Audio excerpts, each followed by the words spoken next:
Daghan ang nadasig nining istorya sa magtiayong nag-photoshoot alang sa maabot nilang church wedding bisan sa mga pagsuway labi na sa pagkasakit sa babae. Nagpabilin nga lig-on ang ilang panaghinigugmaay. Ang detalye sa report ni Nico Serino. Nakapatandog sa mga netizens ug nag-viral kining photoshoot sa couple nga sila si Irish ug Richie kadungog.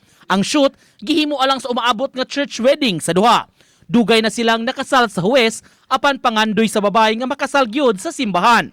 Si Richie nagpaupaw agig pagsuporta sa asawa nga dunay stage 3 breast cancer. God is love, love is God. Kung wala kay Ginoo, wa kay gugma, way kapuslanan ang kinabuhi. Interview sila sa muwasad nga situation. So, wasad ni gadahom ingato sa good ay ka nindot nga mo gawa. Actually pag prenup mura na ka nang lang ka nang Moral lang gaduwa. High school sweethearts ang duha kaniadto. Miyembro sa dance troupe si Richie ug nakatudlo kang Irish ni adtong higayuna. Didto nagsugod ang ilang love story. Ug bisan sa pagsuway nga naagian, nunot sa sakit nga gihambin sa asawa, nagpabiling lig-on ang paghinigugmaay nilang duha ug sa tibuok pamilya. Lagwa ko'y buhok, okay ra na ko. Basta gusto ko kanang mawa manggay ko diri sa kalibutan.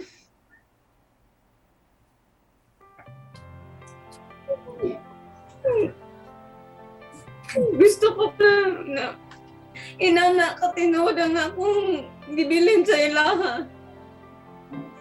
bisa magkinaunsa basta kay buhi pa ko, imsog pa ko, naapa ko'y kusog, naharad ko permi kanimo ug sa tuang pamilya. Ako gudang panaad. Nico Sereno, Balitang Bisdak.